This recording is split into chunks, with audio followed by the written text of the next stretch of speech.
Yeah, I know. Well, we would have had something along those lines, but you know. Yeah, that's very true. But Didn't work out that way. Anywho, all right. So, you find it? Yes, I did. Okay. What do you got? So today we are drinking Curb Cutter by the Whiner Beer Company. And the Whiner Beer Company focuses on barrel-aged beer, a tradition common in Belgium and France that is gaining a foothold in the U.S. industry. They are located in Chicago's Back of the Yards neighborhood, and Whiner aims to promote environmentally responsible brewing, aimed at making our city healthier and more efficient by developing and sharing the most innovative methods for sustainable food production, energy conservation, and material use. And Curb Cutter is a noble Kolsch, a 4.7% alcohol by volume. It is lemony and a spicy hop aromas with subtle fruity yeast, dry and crushable. All right. And that was a good read. Yeah. And it's also time to grind. Hangers, half pipes, and handrails, acid drops to airwalks. Carve it, cut it, stick it. Don't forget your brain bucket. Curb Cutter is our fresh take on Kolsch and your best buddy after that next sesh. Noble hops and Pils malts. And I really like the artwork.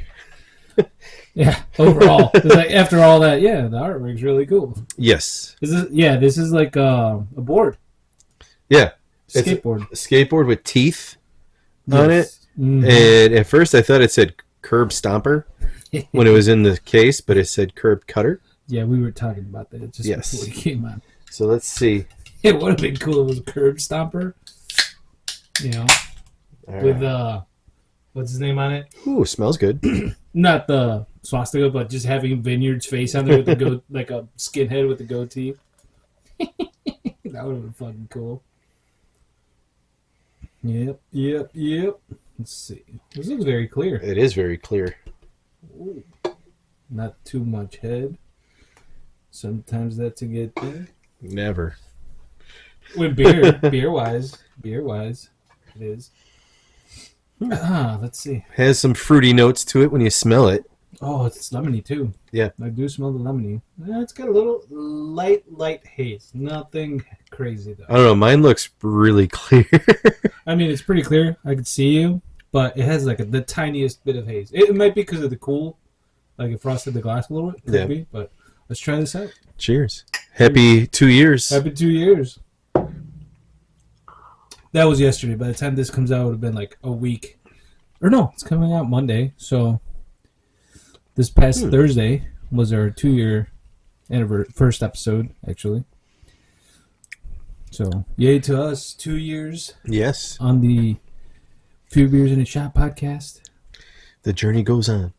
Which some people call it 2 beers in a shot. What do you think? I think it's actually pretty good. It's very It's very light tasty. And refreshing. It's tasty. Oh, I can crush up. I understand when it says it's crushable. Yeah, because you crush it. Like, dude, it's already... Dude. I sipped it, too. I know. But it's one of those beers, like, it doesn't have...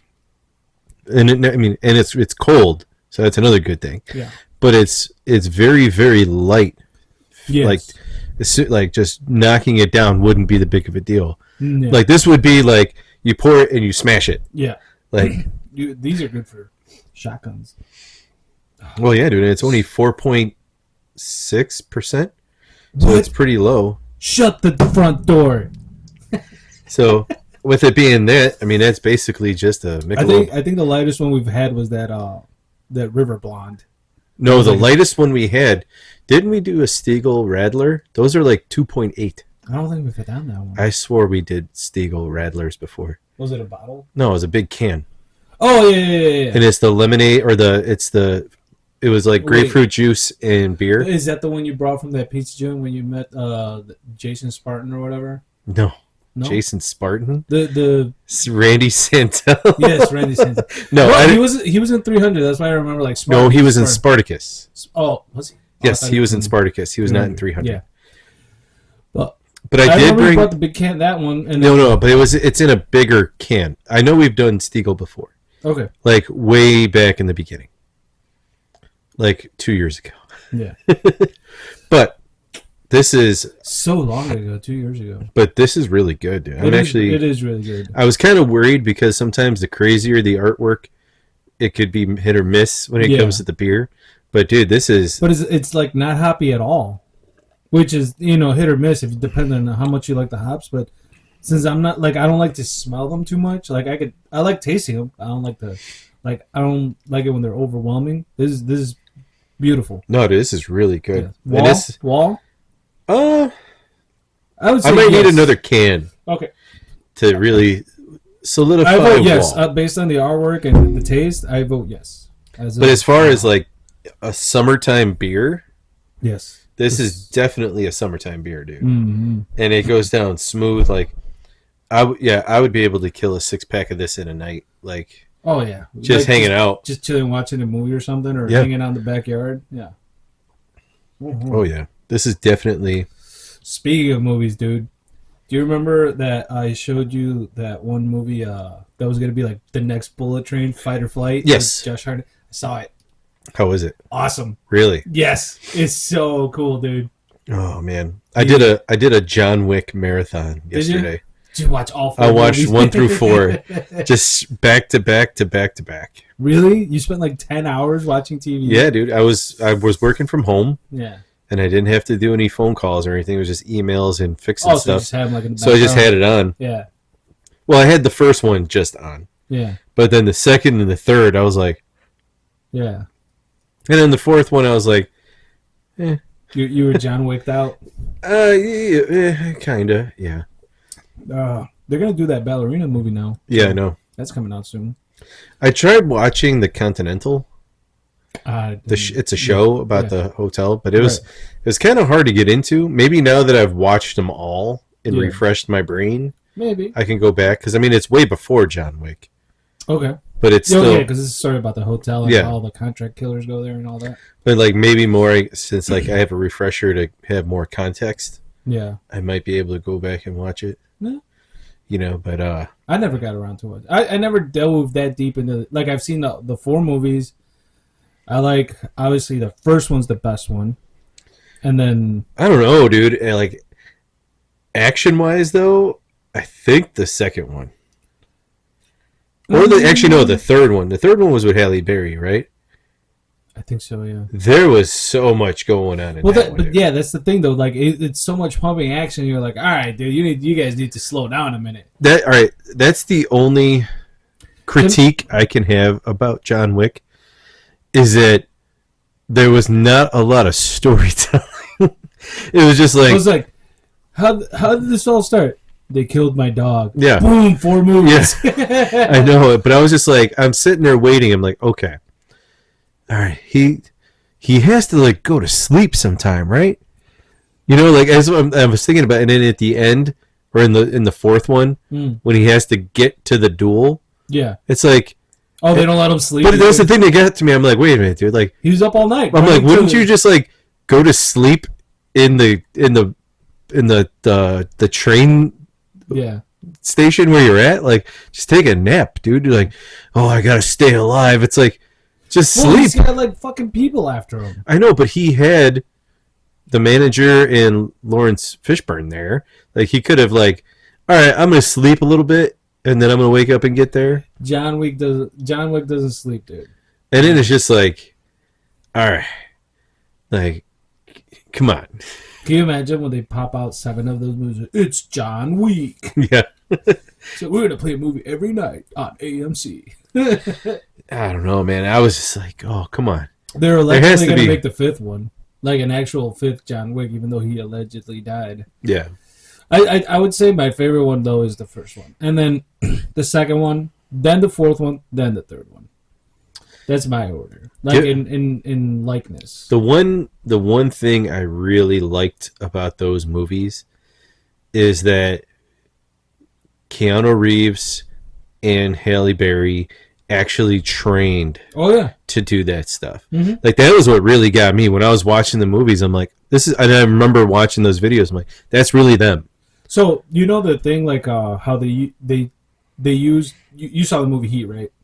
Yeah, Val Kilmer and De Niro. yeah. That whole thing was based off of a real thing, and they Yeah, okay, yeah. but they use the videos of Val Kilmer reloading ammo Mm-hmm. to train Marines. Yeah. Right. So similar story. How John Wick flicks the clip out of the guns. I'm not saying they used that to train it because I haven't heard anything like that. But they're like they didn't show him to do that. He just found it more efficient to flick it away. Oh yeah. And Oh, then just dude, reload that's what I would train people to do. Yeah. Yeah, I this was was like, ah, this was before John Wick even came out. Like we would just be like when we're training people, like boom, boom, boom, and then you hit the mag release because sometimes depending on the mag well, yeah. it has an easier time ejecting Mm-hmm. than not. So sometimes when you hit the mag Yeah. release, then it'll get stuck kind of, Mm-hmm. and instead of pulling down, Yeah. you just flick it. Yeah. And yeah, dude, I've been teaching. I was teaching that for Well, years. that's especially helpful if you're like, discard. I don't need that clip anymore. I'm on the run, killing a bunch of mobsters. But if you're like, hey, I'm going to the range, you're not gonna do that shit. You're like, oh, I need that clip back. Well, dude, I was training people, yeah. for the Were you scenario. training assassans? Oh my god. No, I was training you police serious? officers, Oh. but I was also training them like the way that we would have our stuff set up was So I got a an question. ambush type situation. When you were on there, like, let's say you had to empty a clip, did you have to bring the clip back? Like, oh yeah, I used the whole clip. First of all, it's a magazine. Clip magazine. No, it's a magazine. It's a clip for the. So are you talking about like if we were training? No. I'm saying like if there was like, I mean, it's if you don't know, I mean, you could or might not know. So are you talking about like an officer involved shooting? Yeah, like if there was like, oh my god, and there's a shootout, and then you're like, oh man, I burned through a clip, I gotta reload. You have to bring the empty clip back as like fucking police department property. Well, it would be collected as evidence. Okay. So so say you're on the street, boom, boom, boom, when you flick it out, it would be evidence or let it drop. it would be evidence of the shooting, but then it would be determined whether or not you get it back or not. Like if it's reusable. Like the majority of the time, you just get it back. Yeah. But you would still be photographed and logged in as this is where you were standing at the time of the shooting. Yeah. And then when you went and moved and everything else. Yeah, because I mean, in movies, there's just like, never gonna see that clip again. Well, yeah. I That mean, magazine. Sorry. well, those magazines, like especially for me, my magazines I bought. Yeah. So they were mine. So like if I used them and I'd go get them back. But Hold like on, stop! I gotta because I I gotta was pick up my shit. no, well we would have duty magazines, and then we would also have training magazines. Right. So our training magazines at the range we didn't really care about. So if we were shooting on the range doing drills or whatever scenarios, we would use the training ones because we were constantly flicking them out and just whatever, and we would keep our duty ones off to the side so that they didn't get damaged. Right. Okay. But I mean, in an actual shooting situation, you drop like even if so. I had a 17 round magazine, and like you basically what you would want to do. Say you're shooting and you shot like 10 rounds, but but in that time, every adrenaline's going and you're hyper focused, and some people get tunnel vision and things like that. Yeah. You're kind of trained to even though you shot 10 rounds. You would swap out a magazine for a full magazine and go. But if you still know that you have rounds in it, you would keep it. But if you ran dry, you just flick it and just deal with it later. Yeah. Makes sense. But yeah, dude, I was never, luckily enough, out of the like hundreds of times I've drawn my firearm, I've never had to shoot it in a real life situation. Right. 2 times the trigger was being pressed. And I was able to let go. The person complied before it actually happened. You're about to plug somebody? Yeah. Yeah, one time was here. Yeah, one time was when I was working here. And it was a kid. I could talk about it because whatever. But we got a kid, a frequent flyer of ours, who I knew. Not as far as being arrested, but we always had to deal with him. And he has some mental health issues, and one day he went a little off his rocker and he took a knife and he ran down the street and he found some random girl who was sitting on her front porch. Holy shit. And he ran up to her and he said, "Hey, my name is so-and-so, and I want to kill myself." And then he ran away. So she calls the police right away. And I knew the name. I knew where he lived. I knew where he was going. Because I've dealt with this kid enough. Yeah. So I knew exactly where he was going. And my partner arrived on scene first. And he goes, "Oh, I see so-and-so, but I can't tell what it's he..." Stevie. You know Stevie. Yeah, but he's like, "Oh, I'm with him, but I can't see what he has in his hands." And so I'm the second one that pulls up. And I pull up and I throw my brights on and I throw my spotlight on him so that he can't see who's coming at him, how many people are coming at him, even though it's just me. So I blind him as much as I can. And I walk out, and as I get out of my car and I look, I can clearly see the knife. The knife is like that big. So it's a butcher knife. So he has a butcher knife in his hand, and I see it clear as day. Yeah. And I'm like, "Oh, yep, he's got a knife in his hand." And as I'm walking up, I look at my partner, who's already on scene, and they're about maybe, I don't know, 15, 20 feet away from each other. And I'm looking at my partner, and he doesn't have anything in his hands. Doesn't have a gun, doesn't have a taser, doesn't have anything. He actually has his hands inside his vest like this. So he has his hand. Trying to talk to him. So, but here's the thing. You know, somebody has made the statements of wanting to be suicidal, has a weapon in his hands, and is unpredictable, because this kid is very unpredictable. There's times where we've had to tackle him and times like that. We never had to really hurt him, but we had to subdue him and take control of him. Yeah. So I'm walking up, and I see that my partner is like this. And as he's standing like this, the kid is looking around, trying to see beyond my lights how many people are coming up. So that, in my mind, is like, this kid has some intentions. Yeah. So as soon as I get that, my gun comes out. I'm walking up, and I tell him, I'm like, "Hey, drop the knife right now." And he looks at me, and he looks back at my partner. I'm like, "If you don't drop the knife, I'm going to shoot you." And he keeps looking. He keeps contemplating. And then I'm like, "If you take one step forward, I'm putting you down."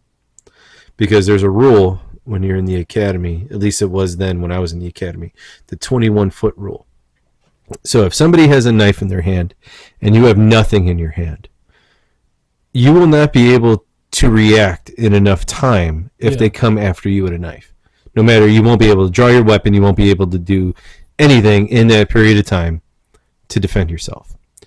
So my partner, being within that 21-foot rule, I'm the one that has to be the one to take care of everything. Yeah. So I have my firearm pointed at him, and I keep instructing him not to do it, not to do this, not to do that. And he's looking, and then he stops for a second, and he starts to take a step forward. And as he's taking that foot forward, my finger is starting to pull the trigger. And then all of a sudden, some miracle of common sense clicks in his brain. He drops the knife. And then I was able to not pull the trigger all the way. And then as that's happening, and this is where I got mad at my partner, by the way. As that happens, he drops the knife. I still have my gun on him because you never know what's going to happen. He could try to get it and do it again, whatever. So I'm still watching him, and my partner goes to pick up the knife. And I stop him. I'm like, "What the fuck are you doing?" He's like, "I'm picking up the knife." I'm like, "If he goes to pick up the knife, I am going to shoot him. Handcuff him. Yeah. Secure the person, because I know the weapon. I know where the weapon's at now." Yeah. I'm like, "I know where the weapon's at. If he tries to get the weapon, I'll put him down. You need to go secure him." So now I'm standing here pointing my firearm at that kid. Well, he wasn't a kid. He was in his late 20s. So I'm pointing my gun. My partner, instead of like walking towards him so I can cover him, steps in front of me. So now the back of his head is at the barrel of my gun. Jesus. So now I'm even more mad. I'm like, what are you doing? He's like, what? I'm like, look at where my gun's at and look at where you're at. I can't do anything to protect you. You're obviously not explaining all this at that moment, are you? Yes, like, I am. In the moment? Oh, because I'm that mad. Yeah. So then he finally secures him. We get him in the car. Ambulance shows up, takes him to the hospital. Nico didn't join the police department, did he? Huh? Nico wasn't there, was he? No. So this all happens. The kid gets taken away. And everybody else kind of clears out. And it's just me and that partner of mine. And I just threw him up against the squad and I just started yelling at him. And I'm like, first of all, I'm like, you're a fucking idiot. Yeah. I'm like, what are you doing? And he's like, what? I'm like, why do you show up to a knife fight with nothing in your hands? Yeah. And he's like, what do you mean? I'm like, he had some kind of intention because he kept on looking to see who was coming, how many people there were, what was going on, and he almost took a step to lunge at you. Like, he would have had you if he really wanted to. Yeah. I'm like, you wouldn't have been able to pull your gun because your hands were inside your vest, touching your chest, so you would not have the ability to get anything. And he could have stabbed through your hand. Yeah, but I'm just like, I'm like, I would have been fine if you at least had a taser in your hand.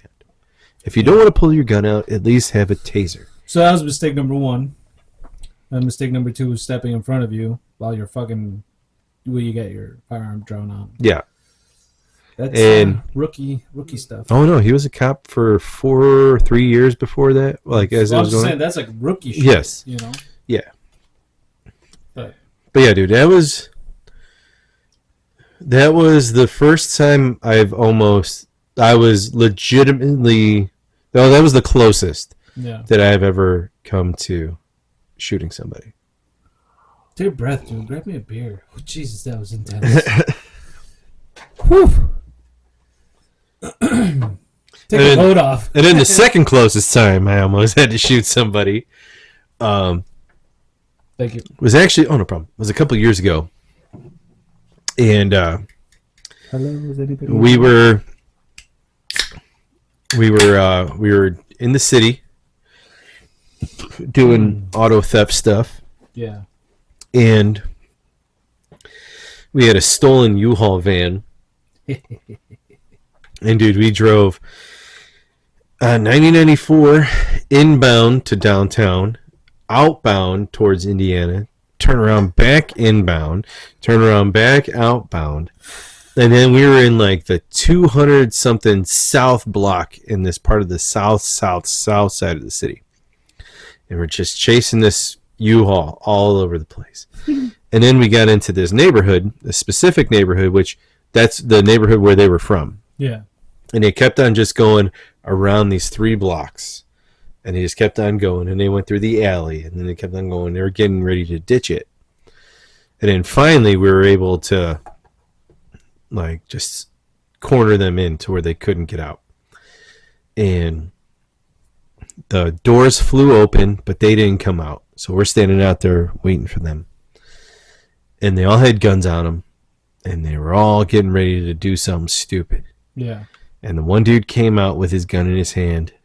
And we were able to get him to fucking comply. Yeah. And they all threw the guns down and went down on the ground. But that was the second time. That was the second closest time that I was to shooting somebody. I mean, I've had my gun out hundreds of times. Yeah. But those were the only 2 where I'm like, this is when it's going to happen. This is when it's going to happen right now. Yeah, I was just thinking, I have a lot of shit going through my brain right now. Like, right now what you're explaining sounds like that scene from that movie Sicario when they're on the border and they got the fucking cholos in the cars and they're like, oh, we got hostiles. Yeah. But those guys got put down. And then the other thing that was going through my brain was like, boy, you take the word pull the trigger to a whole new level. Yeah, dude, it was some interesting times. I bet. And it's crazy because when I talked to my dad, in the 35 years that he was a cop, he only had to pull his gun out twice.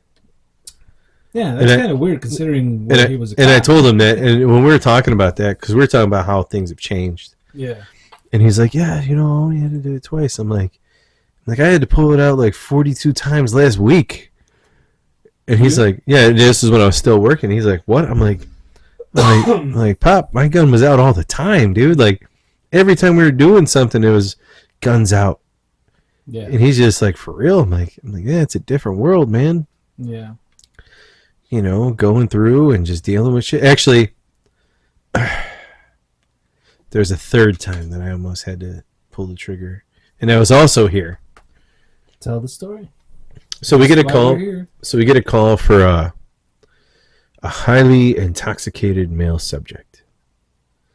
And are you not misgendering? No, he was a male. Okay. And I had a Lewis University police officer with me. So every time they had to ride at least like 24 hours with us because there was college housing in the town. Yeah. So they had to come with us. So he was riding with me, and we get this call, and get to this house, and it's late at night, and this dude is just really fucked up in the front lawn. And I'm talking to him, and he just like stands up, and he's just like, he's getting ready to fight. Yeah. So I'm like, all right, fine. I'm like, dude, all you got to do is just go inside. Just go inside and go to bed. And he didn't want to do that. And then he starts talking, he keeps talking about some more, and then he pulls a knife out of his pants. And we were probably about like about 15 feet apart. So right as soon as he started reaching, I pulled out my gun. And I had it pointed at him. And what did the rent-a-cop do? Oh no, he was all about it too, dude. His gun was out too. Okay. So he's out, I'm out, and we're telling him to put the gun down.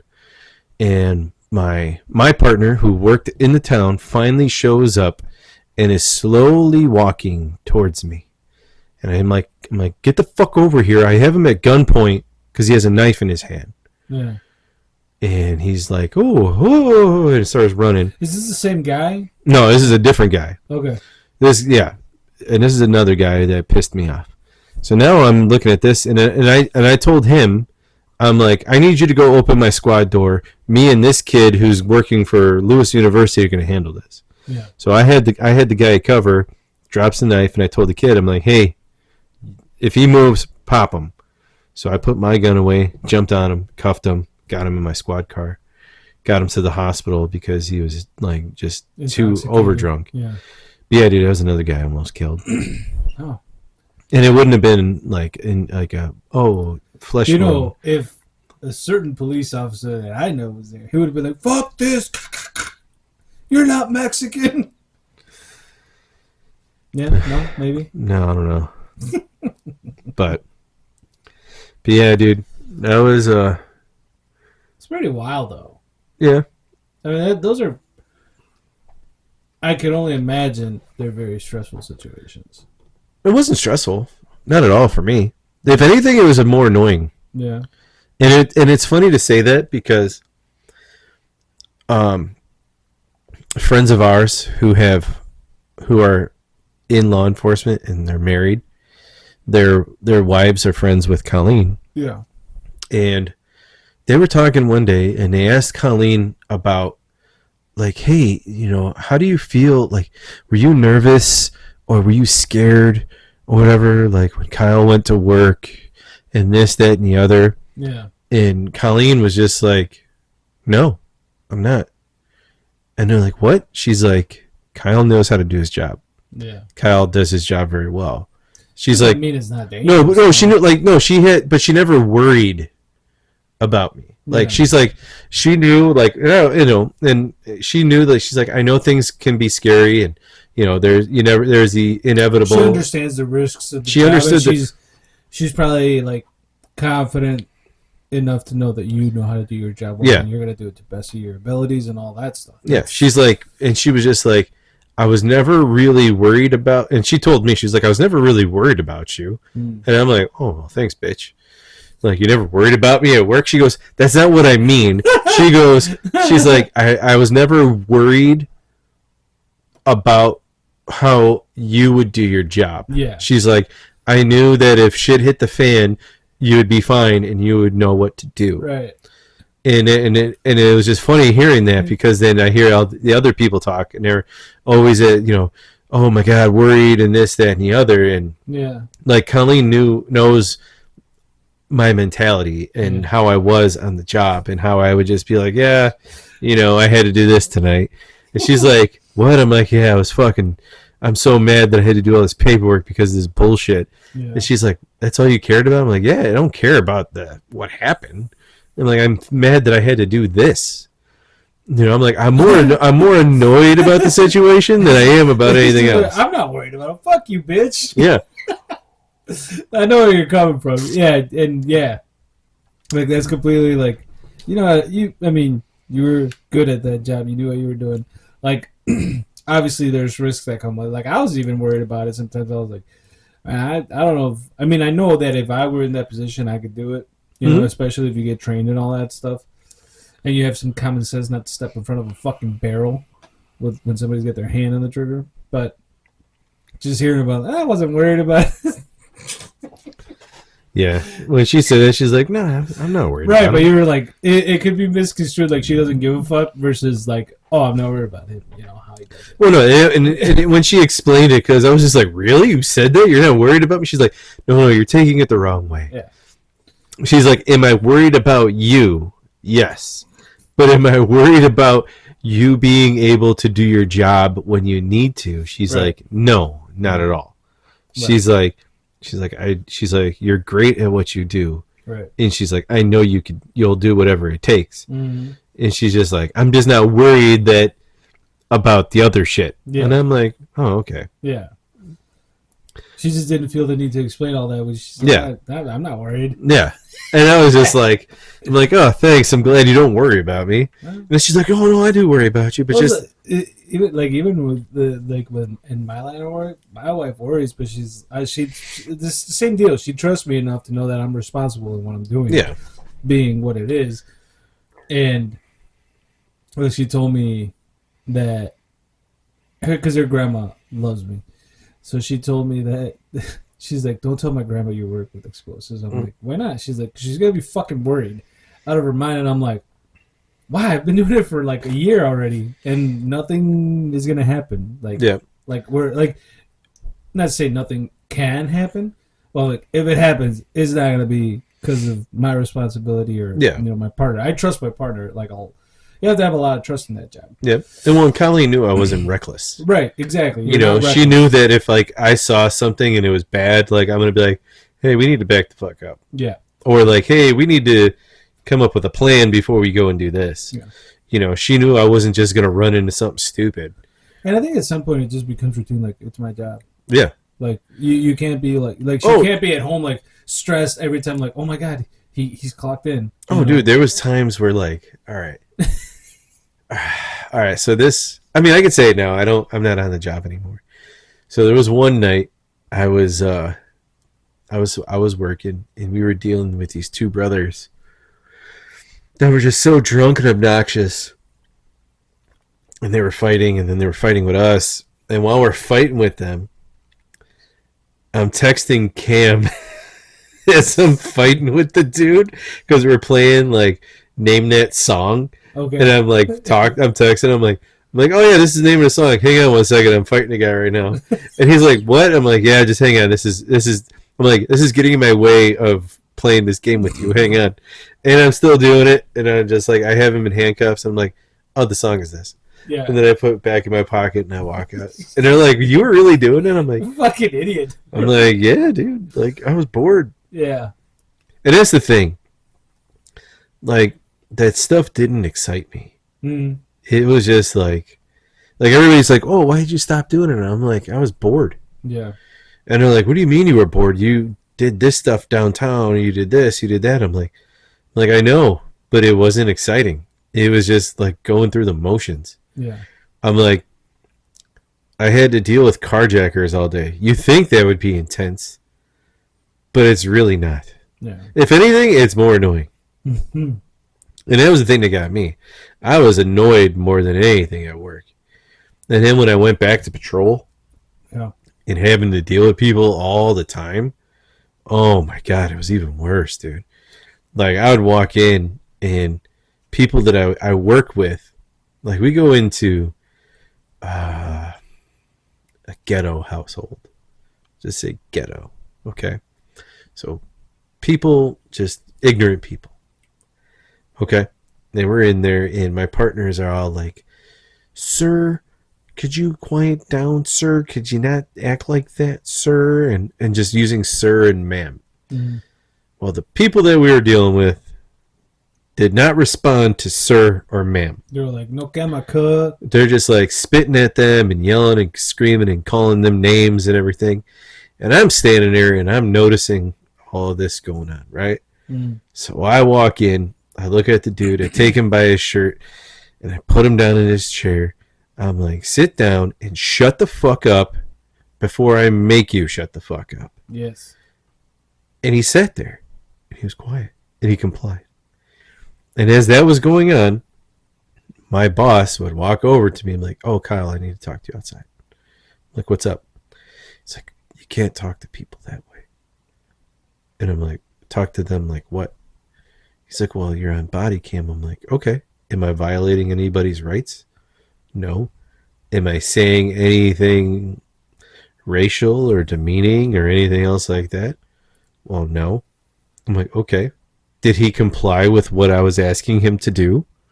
He's like, yes. I'm like, then what's the problem? Yeah.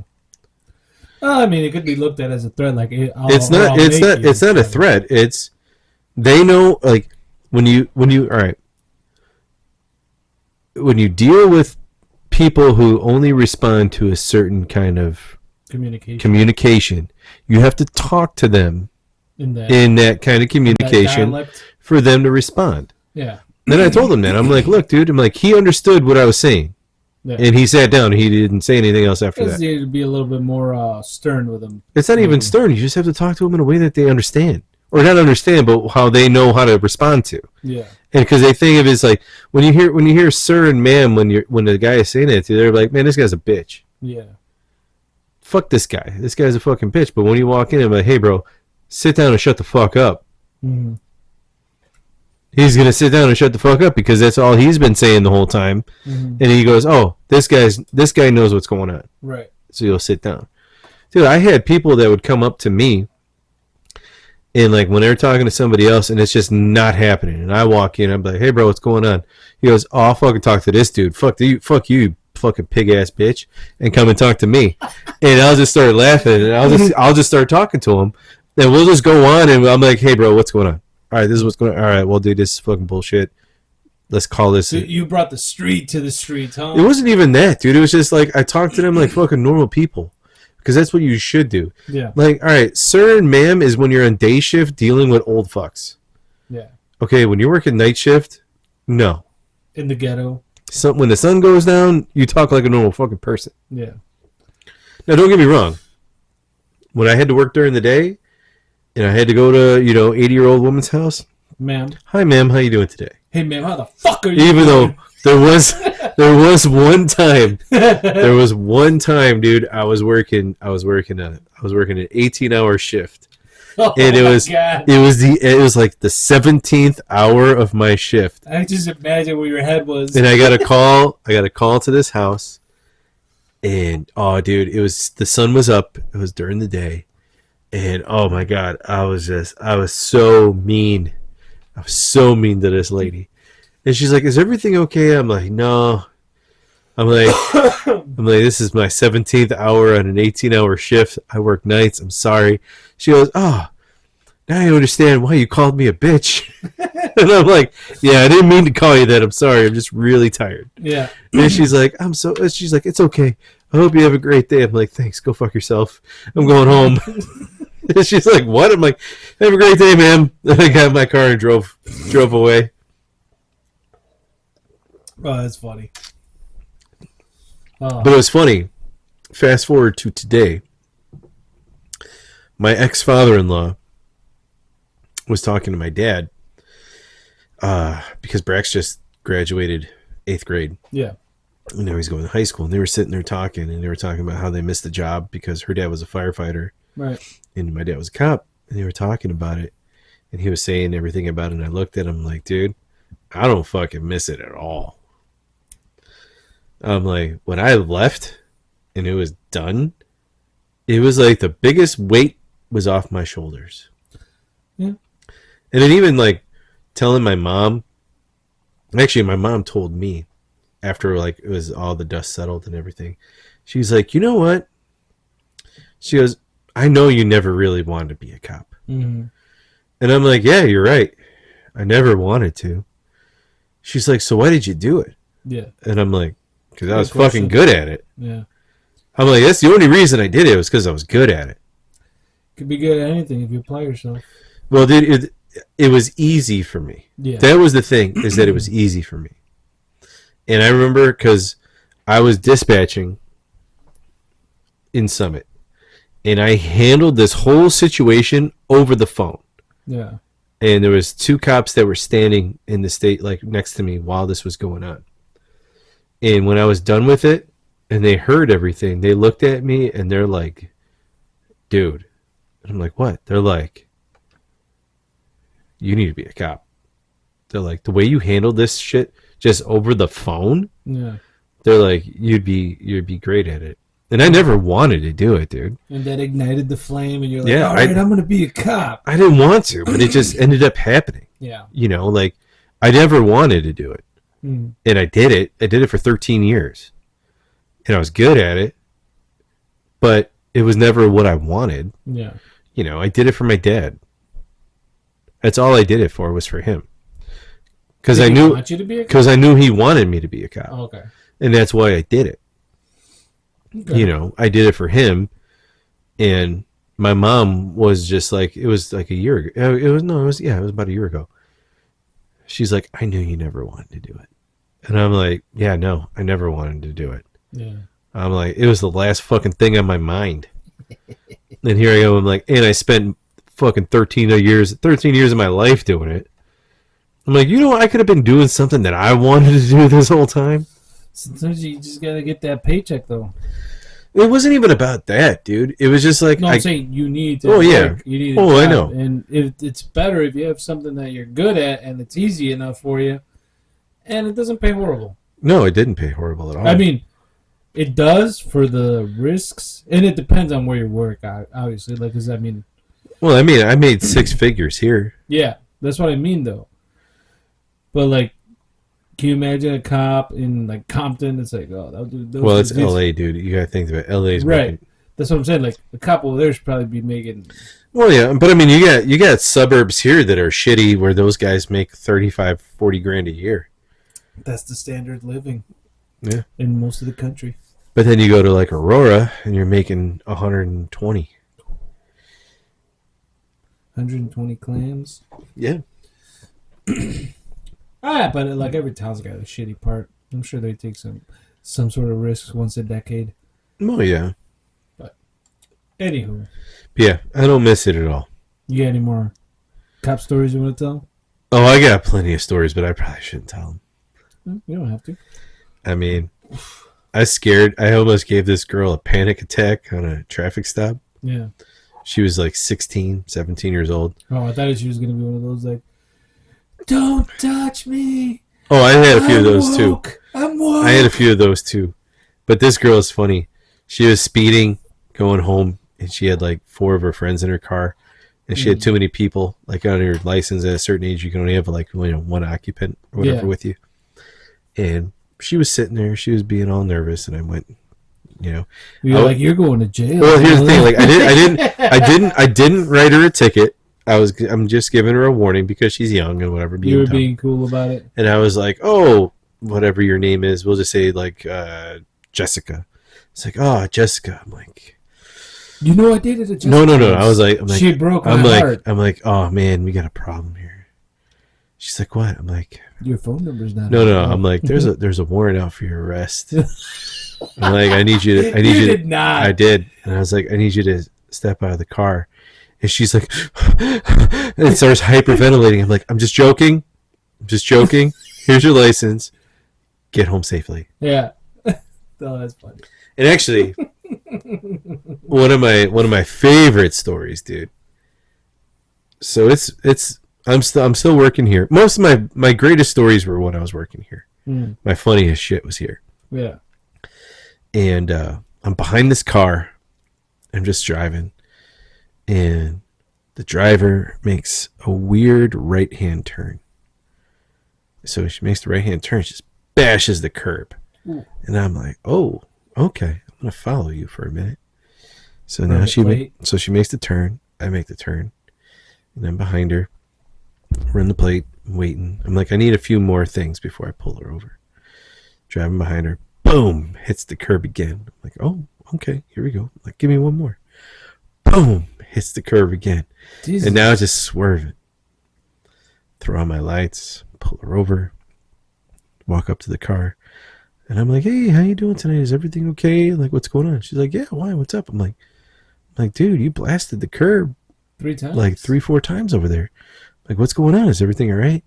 She goes, oh my God, I'm so sorry. I'm like, what's up? She's like, look, I'm talking to this guy and he wants me to come over and he just sent me a dick pic. And I'm like, okay. And she goes, it's the biggest one I've ever seen. And she goes, and I can't stop looking at it. She goes, I've been looking at it since I've been driving to his house. And she goes, do you want to see it? And I'm like, no, I'm good. And I'm like, do me a favor. And she's like, what? I'm like, put your phone away. Keep that image in your head. Get to his house safely and enjoy what's waiting for you there. And she's like, that's it? I'm like, if this is a lie, this is the most elaborate lie I've ever heard where somebody is using this in their head to be like, the best way to get out of a DUI, say you just saw an enormous dick pic that you're about to go fuck. And it's going to be great. And I'm just like, I know this isn't fake. This has to be real. That reminds me of the TikTok I saw earlier with Tracy Morgan, with Lee John. And Cat Williams was like, why'd they call you Lee John? He's like, oh, because my mom had 2 boyfriends. And she didn't know which one was my dad, so one was Lee and one was John, so she called me Lee John. And Cat Williams was like, I would not have told that story. So I was like, yeah, she should. I would have been like, oh, you know what? I was distracted. It was like, no, you want to see this huge dick? Yeah, and I'm just like, nope, I don't want to see it. Enjoy. Go enjoy it. Put it away. Put it away. Yeah. That's funny. Oh, my God. Yeah, dude. It was... I had some weird shit, man. Oh, there was another guy. Oh, dude, I could tell you stories for days. We were... Actually, the crazy thing is this guy... Well, he's in prison now for murder. But anyway, we were dealing with him in a parking lot of a bar. And he was being completely cool with me. And everyone else he was kind of being weird with. But he was cool with me. And I never met the guy until that night. And I'm talking to him. And one of my partners comes up. A female cop. And he's like... And he knew her. And he's like, hey. She's like, hey, what's going on, bro? He's like, man, it's been a while since I seen you. You're fucking fat now. And I'm like, oh, shit. Here we go. We're going to have to beat this guy's ass now because he's just going to crank her up and she's going to crank him up. Yeah. And she just laughed and walked away. And then me and him are just shooting the shit while we're making sure he doesn't have any warrants or anything because he was just pissing in a parking lot and everything else. And he was cool with me and we're talking. We're just japping away. And then another kid who was brand new at the time, who was a friend of mine, comes up. And he is Mr. Smiley, like just happy to be there kind of guy. And he's just standing there talking. And he's not the dude isn't paying attention to this kid at all. And he's just like, what the? And he looks at me and goes, man, what the fuck is up with that new guy? I'm like, I don't know. He's just a friendly kid. I don't know. Just leave him alone. And we're talking. And he was good to go. He was clear, whatever. So I was like, all right, bro, you have a good night. And he's like, yeah, man, fuck yeah. And he fist bumps me. And then the new kid goes to fist bump him. And he goes, and the dude goes, no, man, fuck you, bitch. And just like walks away. And I just started laughing. And he's looking like the poor kid just looks like this and just puts his hand down and puts his head down in shame. I'm like, oh, dude, sorry. You should have been like, I'll fist bump you. No, I was just like, that's pretty funny. That's pretty funny. Speaking of pissy stories, I got one for you. So, this is back in when I was living down in Mexico. There was this, it was kind of like Wicker Park sort of town where it's like a bunch of bars. So it was like an area in the town like that. Okay. It was called Barrio Antiguo, the old village kind of. And so we had planned to meet up at this one club. Me and a bunch of friends of ours, and me and one of my buddies drove up there together. So we're like, all right, this is when we were broke students. So we're like, we have enough money to cover, our entrance and put money for the table and our drinks and parking afterwards because we paid for parking. So we're like, all right. So we get there and we call a couple friends and they're like, oh yeah, we're gonna be there. We're gonna be there. Just order fucking buckets of beer and we're gonna be there. So we're like, all right. They said order. So we ordered them. These fuckers didn't show up. So me and this dude are like, fuck. So we ended up spending all our money we had just to cover whatever beers we ordered. So like, I guess we're drinking all this shit by ourselves now. So we're doing that. We're drinking, and I run into this one guy he lived in my neighborhood. He's a buddy of mine. His sisters knew my brothers and shit. So he's like, "Hey, what are you doing?" I'm like, "Oh, dude, we had a bunch of buddies. They were supposed to come. They stood us up." He's like, "Well, why don't you guys just come over here?" He's like, "You guys got beer?" We're like, "Yeah, we're almost out." He's like, "Oh, don't worry about it. I got beer over here." So we go over there. He's like, "I got you, bro. Don't worry about it." So we're drinking with him and his friends. And then he's like, "Hey, we're going to this other club. We got passes, and he's like, I can spot you guys, no worries." So we're like, all right, cool. He's like, you guys are already drinking plenty anyway, so you're not gonna get super fucked up anymore. Like, you're probably gonna like just keep the buzz flowing. So you're not gonna be like, oh, I'm gonna chug. You're not gonna do that. So we're like, yeah, it's cool. So we go with him. So this other club, we have a great time there, and we're like, dude, all right, well. We drank a lot for free, pretty much. Well, we paid our shit, but like we got, overtime pretty much for free. And we got into this other cool club for free. So we're like, cool. So we're like, all right, it's time to go, man. So we're like, this is like the 3-strike night. We call it the 3-strike night. Because that was one strike where they stood us up. Second strike was even funnier because we're about to leave. And there's like this parking garage. There's a couple levels. So we're heading to my old Beetle, because I drove. And my buddy's like, hey, dude, I got to take a piss. And usually what we do is we take the stairs, go to one of the lower levels, and there's a dark corner, and just whip it out and let loose, right? Mm-hmm. And I'm like, dude, I'm going to go in the car. I'll wait for you there. I'm going to get it started, see if I can scrounge up some change for the parking, which wasn't that expensive. It was probably like $2, $3. But anyway... So I'm waiting there for like 20 minutes. I'm like, what the fuck, dude? Is he taking a dump? So I turn off the car, get out, go look for the stairs, and I run into a cop, like, on the levels, on the stairs. It was a bicycle cop. Which is even funnier. Because at the top, that parking garage connects to a plaza.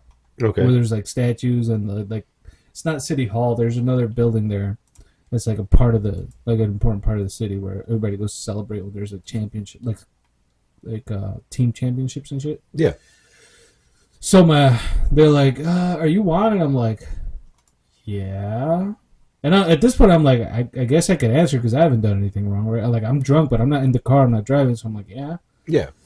And I wasn't being rambunctious. So I'm like, yeah. I'm like, they're like, do you know this so-and-so? And I'm like, yeah. They're like, well, we called him. Do you know what he was doing? I was like, no. But I can imagine. So they're like, oh, can you come up? We got him up top where on one of the benches for the plaza. And I'm like, oh, all right. So I'm walking up. I see my buddy sitting on a bench with handcuffs with his hand behind his back. And they're just like, so, he's like, before we approach, because there was two of them, right? There was another guy with my buddy. They're like, he says his dad's a judge. And I'm like, yeah. Now, at this point, I did not know this. His dad is not a judge. Like, I knew his dad wasn't a judge, but he said that to them. Okay. My buddy, he's a lawyer. He studied law. So he knows his shit. But he told him, he's like, my dad's a lawyer. Or my dad's a judge. And it just coincidentally happened that I guess they're like, where does he where does he reside? Where's his like judgeship or whatever? And I'm like, oh, it's in this town where we're from.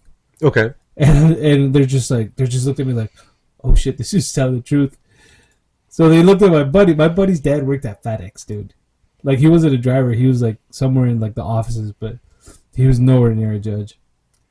So they're just like, all right, well, we're gonna let him go because my buddy was talking mad shit. He's like, you motherfuckers are gonna be working fucking security jobs at Walmart when my dad's done with you. He's talking mad shit all over a piss. And it's just like, can you just tell him to calm down? We're gonna let him go and tell him to not piss in public places. I'm like, all right. So that was strike two. He got semi-arrested or detained, whatever. Okay. So I'm like, all right, we get back to the car. We're laughing about the whole situation. He's like, bro, what'd you say? I was like, all right, they asked me if your dad was a judge. I said yes. Because I'm like, if they're asking me, it's because you said it. And then I told him the whole thing. Like, they asked me where his judgeship was or whatever and whatnot. And it just coincided with what you said, I guess. So we did that. So then we're about to leave. And they had like a retain, like a cop stop or whatever, where they check which allegedly is illegal. Like, they can't stop and check if you're drunk. Like, do a full stop for everybody and check everybody. So they had that, and I was like, dude, we are so fucked. Like, we were able to pay the parking and whatever. I found some change in my car. We got out, and I'm just like, fuck, dude. So my buddy's like, dude, stick coins in your mouth, because apparently, like, hides the scent or whatever. And I'm like, all right. So I grabbed the fucking handful of change and I shoved it in my mouth. And I'm like, we are so fucked. We are so fucked the whole time.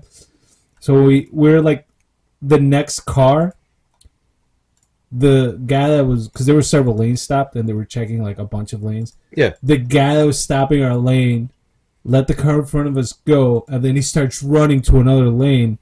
And my buddy's like, go, go, go. And I'm like, fuck this. We fucking left, dude. We were laughing so hard the way home. We're like, dude, do you realize this was like the best, worst night we've ever had? He's like, dude, we got so fucking lucky.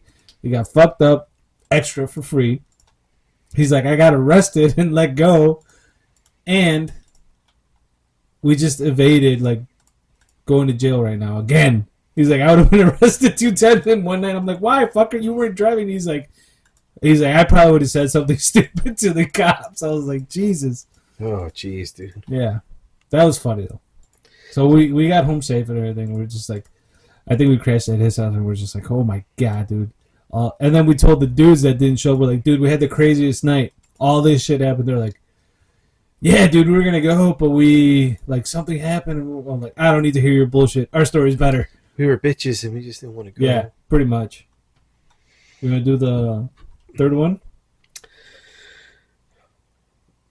The next one? Yeah, before, or do you? There's still 2 more of these, or we could crack into the part 2 Well, since it's the 2-year anniversary, episode. we might as well do 2 beers. 2 beers of each. Yeah, So now we're 2 beers, 1 shot. 2 beers of each, 1 shot. No, just 2 beers, 1 shot. Why are we doing a shot now? No, we'll do a shot at the end.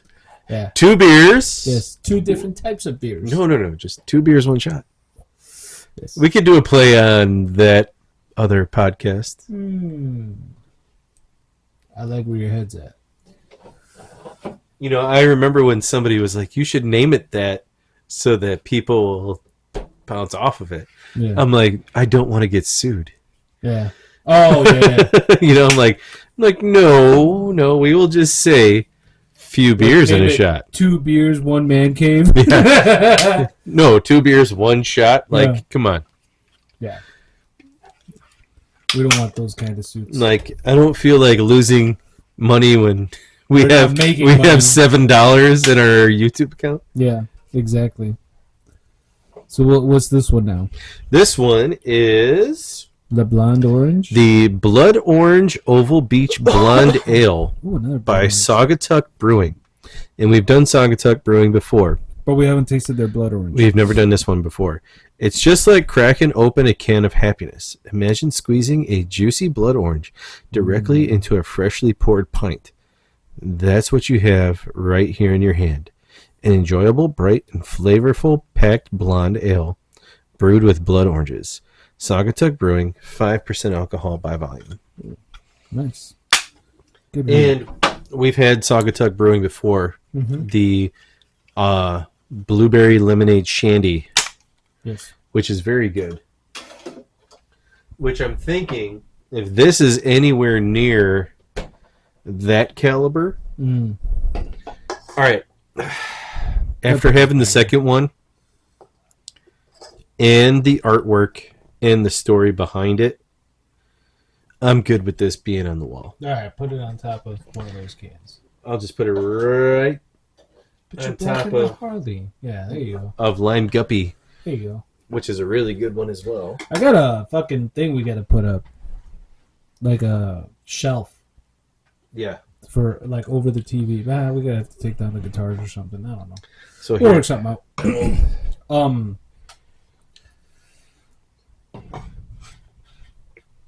so Saugatuck Brewing is in Michigan, in Saugatuck, which is a really cool little town to go to. And I mean, the label's pretty straightforward. It's blood orange. Hey man, labels can be deceiving. Don't judge a book by its label. All right, let me see. Pretty good smell. My cans or my cup's pretty empty, so.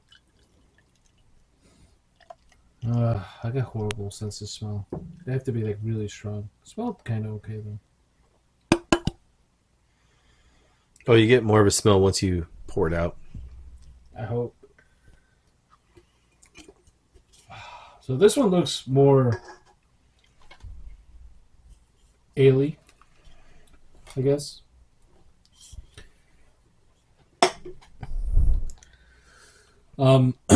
So last weekend I went to the museum.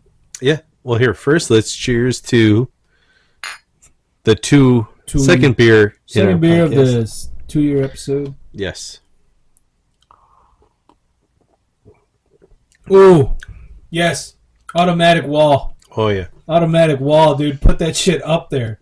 Yeah, this is really good. Yes, I could crush a 12-pack of those on a fucking day. All right, so here I'm gonna before we get to you go into the museum, we have to talk about this. Yeah. I am. Oh, you can taste that. Oh, it's in the back of my gums. One thing. Oh, it's so good. One thing that I've learned about myself, like drinking beer over the years, is that I love when they brew it with citrus, not putting citrus in it, like not putting an orange or a lime or a lemon, whatever. No, I don't like that part, but I love when it's made with it. Yeah. I feel like having it made with it just does something. It just does something to it. Like here, This is so good. you got the lime guppy. It's made with lime. Blood orange, blonde made that one. Strawberry. Yeah, lime. strawberry. The margarita goes with the margarita. Yeah. Dude, the one that we don't have up here that I love from Haymarket, the blood orange Yeah. blonde. Yeah. Like, Well, they didn't give us a sample of that one last time when we went up there. no, I drank it there. Yeah, I know you did. But I'm talking about, but I just there's something about citrus and beer Yeah. that goes very great in the brewing process. Now, I'm not a fan of putting a lime wedge or a lemon wedge or an orange wedge in there. I'm not a fan of that. Yeah. But these styles of beers, I probably will always like because I just love the way that they taste. Yeah. I mean, they're good. All those are on the wall. I know, but I'm talking about like, but it's different than like regular beer or like a stout or anything else. Like this in particular for me is just I'm like whenever I see like a grapefruit or oh it's made with grapefruits or it's made with blood orange or it's made with this, like I'm drawn to it to where I'm like, all right, I know I'm gonna like this. Well, this is a good get. So, and it helps that this is a fucking awesome brewery too. Yeah, it does. Everything I've had from Saugatuck has been awesome. Here's the funny thing though, like I'm a fan of sour things, but to an extent, like I can get like, all right, that's too much. Beer, all the like, well, I don't want to say all, but most of the beers, the sours we've had are really good because we had some of those sour. Well, we had Distill. So Distill is a very good sour brewery. Right. They make sours really well. But we had those, like, what was it, the sour sparkling things? There's still a couple there, though. I had the dragon fruit one, and I'm like, it's too much. There's no beer taste behind it. Yeah. And it was just too strong. But, like, me, I'm like, I get the Ghost, I get the sour apple one. I like, my vape is sour straws. Like, I love that flavor. I like it, too. I enjoy it. So, when you get it in a beer, it's good. Oh, I know. This one in particular, though, like we had that other blood orange, Mm-hmm. and I'm not knocking it because that was fucking good too. But this is like tingling in the back of my gums, like it's tickling me. It's from the inside. It's not in a fucking Diddy way. I know it's what you mean. like, it tastes exactly what it's talking about. It's like there's hey, a blood fella. orange right there, just like it's just back there. Like, hey fella, I'm here. And that's why I think your day. Like I love having some citrus in it, but not adding citrus to it. And it's not that bad. 5.0. Yeah. That's not too heavy. No. Like, yeah, if you drink a 12 pack, you might get fucked up by the end of the night. But well, they come in a 6-pack, so you have 6. You'd be fine. have to buy 2. No, I'm not drinking just 6 of those. If I'm drinking that, I'm drinking. Well, dude, you have 6 of those and 6 of curb cutters. That's a good night, man. That's not a bad idea. You know, that's actually a pretty good night. Mm-hmm. But this one, dude. Oh, this is this is almost like what I feel like the first time we had that gold finger taco one. Yeah. That taco. Oh, dude. It didn't taste the same the second time around when I got it with Phil. That's why. I don't know if it's because it was your with Phil. But anyway, first of all, let's not talk about anybody else. Let's give Saugatuck Brewing its time because that's what it deserves. This is really good. This is summertime. This is barbecuing. This is floating down the river in an air tube. This is if you're on a boat, if you're sitting in your house in your air conditioning playing video games. Dude, this is sitting out in a lawn chair just fucking enjoying the view. Like, and you know what also?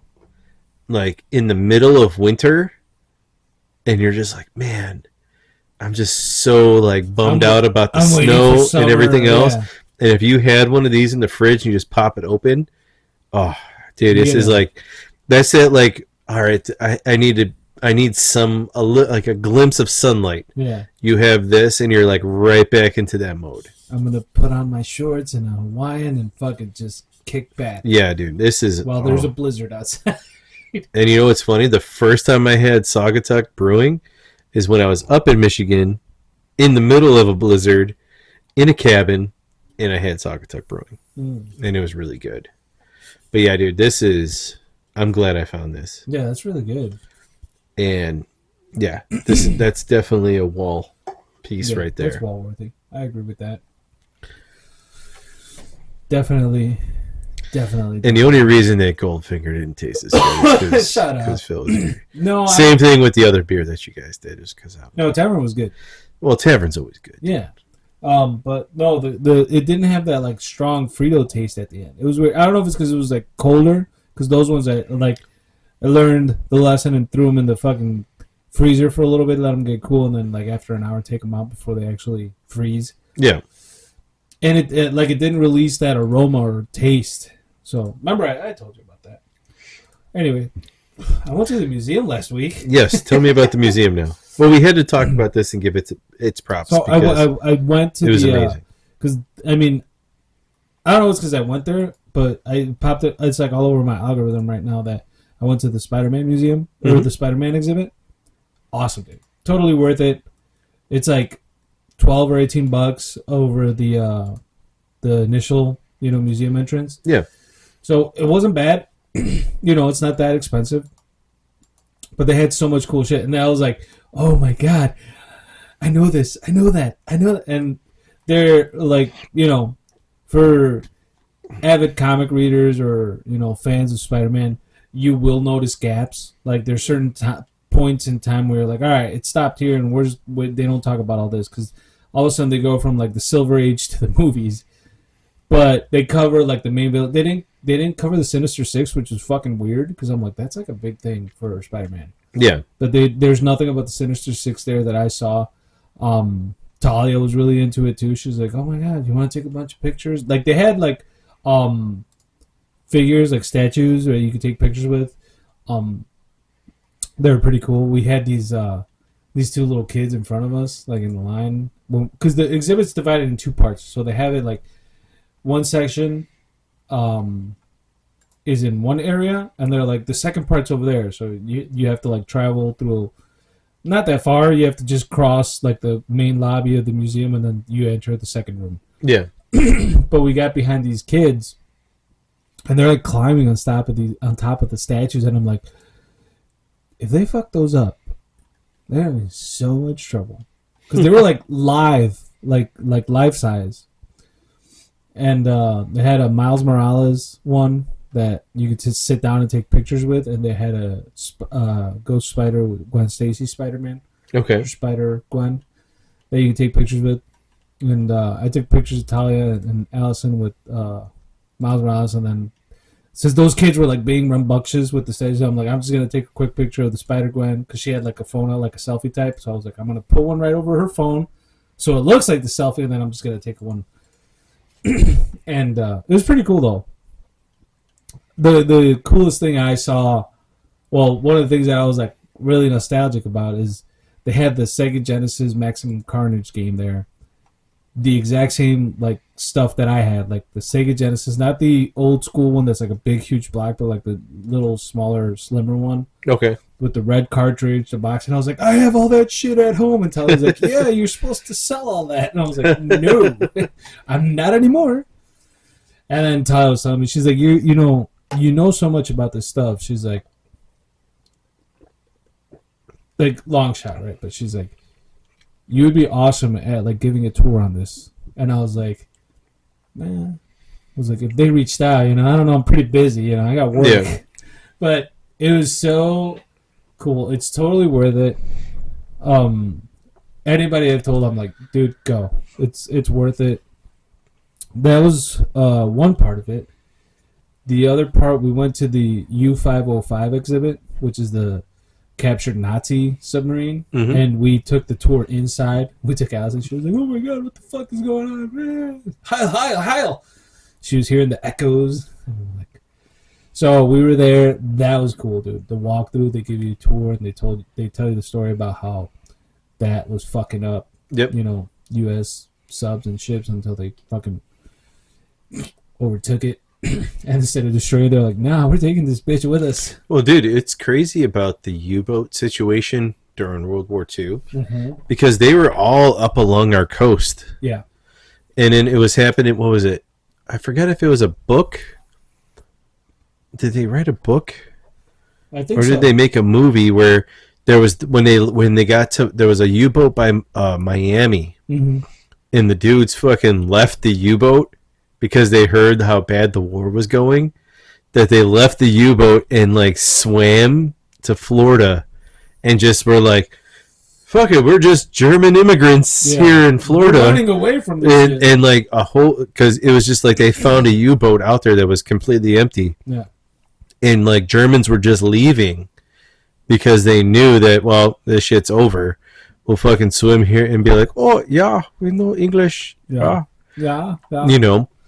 And then the Führer, who's that? Yeah, and then they would do like, or there would be reconnaissance missions to where they would come to the U.S. and they'd be like, "Wow, let's just fucking stay here." So, really quick, they had all this cool shit, like big blown up newspaper articles from World War II, like what was going on. They had like on the TV, like news broadcasts from like back in the day, and you see fucking Adolf up there, and I was like, "Holy shit, it's the Führer!" And I'm just like taking all this in. It was fucking overwhelming. I told Tyler, I was like, I need to be here like a whole day. Yeah. Like just to like. Oh, dude, where the sub is at the Museum of Science Industry should be a whole day of itself. Yeah. Especially with how much is going on. Dude, and they have like a bunch of stuff outside too. Like when you go in, obviously they modified it so you could, just walk in. Yeah. So you don't have to go down the stairs and all that. But they're telling you like. To tell you all these stories about like how they have like basically like two shifts and they like have these like tiny bunks in this corridor, and then the Master Chief's quarters or whatever, And you go through all that, and how they're like, when I think that it might have been the one that was banned because they were like, we don't know if it's booby trap when they got to the main hatch, like past the engines and all that, where they got like, I think they were looking for some codes or whatever. And one of the guys, the U.S. guys, that was like, all right, everybody get out. If it's booby trapped, I'm fucked, but I'm going in there.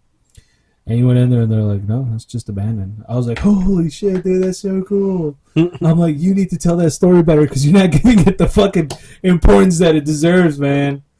The chick was cool because she was like, not being the bitch about the baby, like kind of getting out of line. She'd be like, hey, Heil.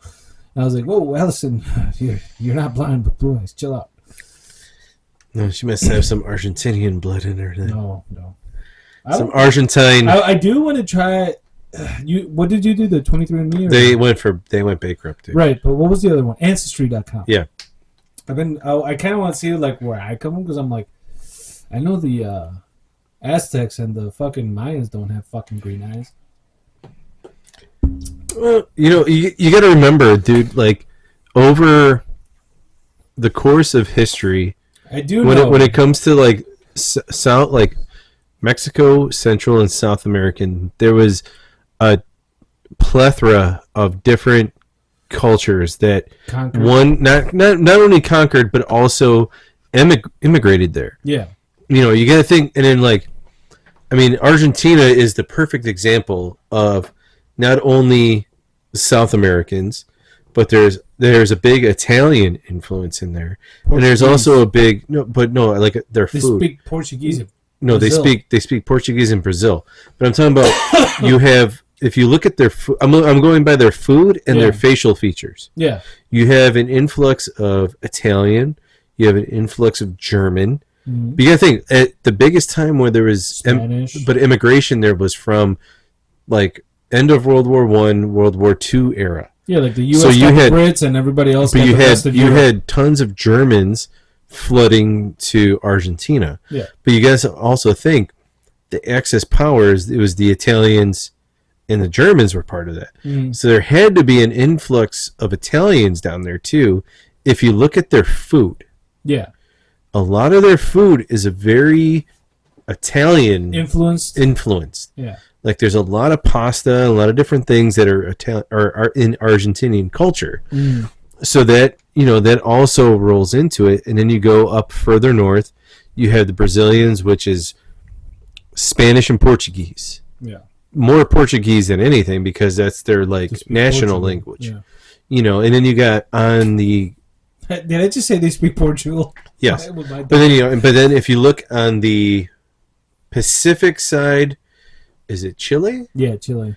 In Chile, like is it Chile? I think Uruguay or I think here I'll pull up a map. Panama's like dead in the middle, but Panama is in Central America. Well, it's like Central, I guess.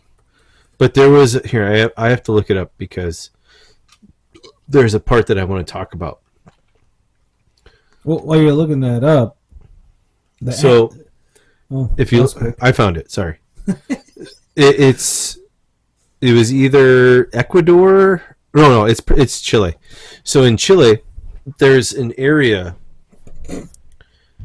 Sorry, I was just thinking about how I was like, oh, that was quick, and I was about to say, that must be disappointing. Well, yeah, whatever. But I have to. I forgot the documentary that I watched about this. But there's an area. What's the Pacific coastline? What countries are there? You have Colombia, Ecuador, Peru, and Chile. Okay. But I'm pretty sure it's Chile. It might be a certain section of Peru and Chile. There's an area there where they all look Asian. Yeah. And they all speak Japanese. And it's because when they were tracing it back, there was like a volcano, like an ancient volcano that happened. And that group of people left and the impact of the volcano pushed the current for them to land in South America. Yeah, they're like, we're like Columbus, but reversed. Yeah, so and it was like, but like that whole section, they all look Japanese. Yeah, and they all have like Asian precision. Yeah, so I mean, and it's just weird to think about because then you have that on one side, Then you have Brazil. It has the Portuguese impact. Then you go further south to Argentina, and you have like the Italian German influence. Mm. You know, and then you go up to where is it? Like Suriname. Suriname, they're like very like Caribbean looking. They're very dark skinned and have a Caribbean influence. And then you have Venezuela and Colombia, who kind of have more of the Spanish, possibly even like Mexican. My sister-in-law is blonde with blue eyes, so she's Venezuelan, so she's definitely got that like Argentinian influence, or not Argentinian, German influence, I guess, because her last name is Ludenberg. Mm-hmm. So I'm like, oh yeah, I'm like, you're from the Führer's. Yeah, dude. Well, dude, it's just like when I was telling you about how people thought I was from what's the province in Mexico where everybody has green eyes?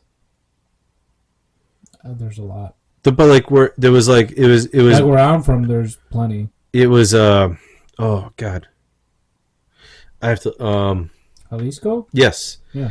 Everybody thought I was from Jalisco. Yeah. Because of like the difference of cultures that are there. Yeah. You know, and then when there's blonde-haired, blue-eyed, you know, Mexican nationals, there's like, no, I'm from Jalisco. Well, it's like I told you before. There's like down there, you find Asian-looking people, and they're like fluent in Spanish. It's like, what the fuck? And it's like, oh yeah, that's fucking trippy, dude.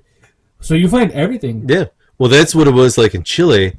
They knew Spanish, but they also knew Japanese. Mm. But they looked full-on Japanese. Yeah. And I watched the whole thing about different cultures, like where they ended up, and it was crazy to watch it. Yeah. It's a huge melting pot now, you know. Like I remember I saw this video of this one dude in Japan. He was like a white dude. Mm-hmm. And like you see, like he just starts ordering off the menu in Japanese, like fluent Japanese, and the people were like, "What the fuck?" Like, oh yeah, Japanese people or Chinese. I don't know which one it was. It's probably I know who you're talking about. It's Chinese. And he's recording. He's like, watch these people fucking trip out when I speak like fluent. Like, he knows like 30 different languages, dude. Yeah. When he was learning like African languages, Christopher Waltz. Yeah, it was crazy, dude. All right, we got to pause this for a second. Okay.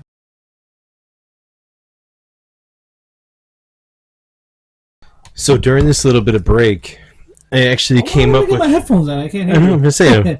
After this little bit of a break, I came up with a great idea for an episode. Okay. And I don't know why it just came to me right now. Was that release? Yes, it was a release of creativity, I guess.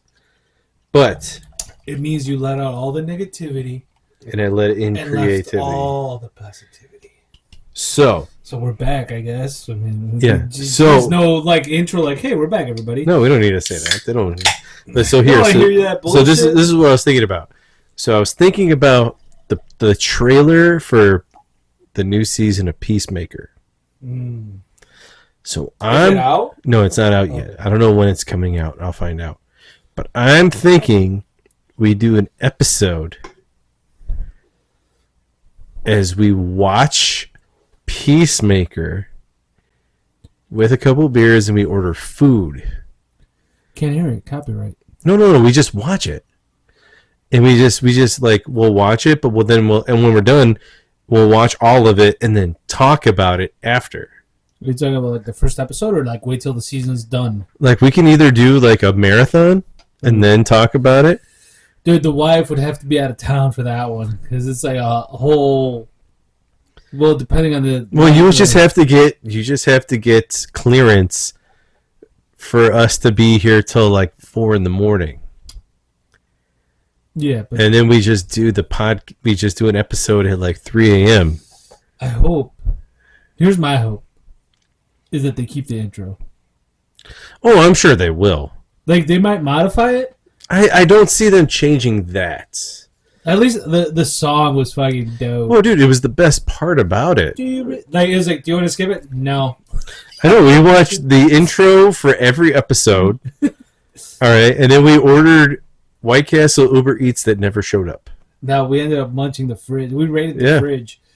But you know how there's certain shows before we get back on the, because I wasn't done with the museum thing. We totally drifted, but before we get back on that, like we've talked about this before, how like old, like not necessarily shows, but like cartoons when we were growing up had like fucking baller intros, like metal intros, like Rock the Dragon from Dragon Ball Z. Even the Spanish one is fucking awesome, dude.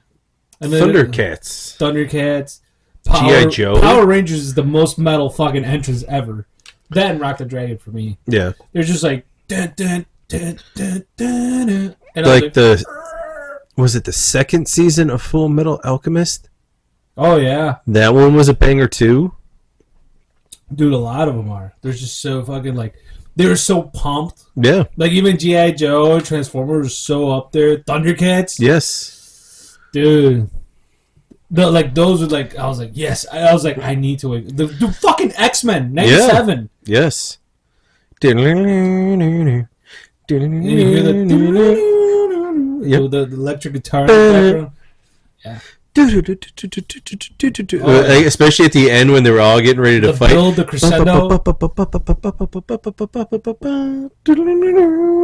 Yeah.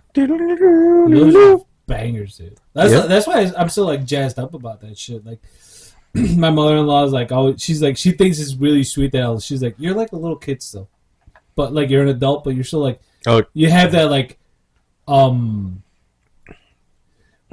not innocence because it's not innocence, but she's like, you still have that like, you didn't lose your your child, basically. All right, one of my favorite theme songs is Cowboy Bebop.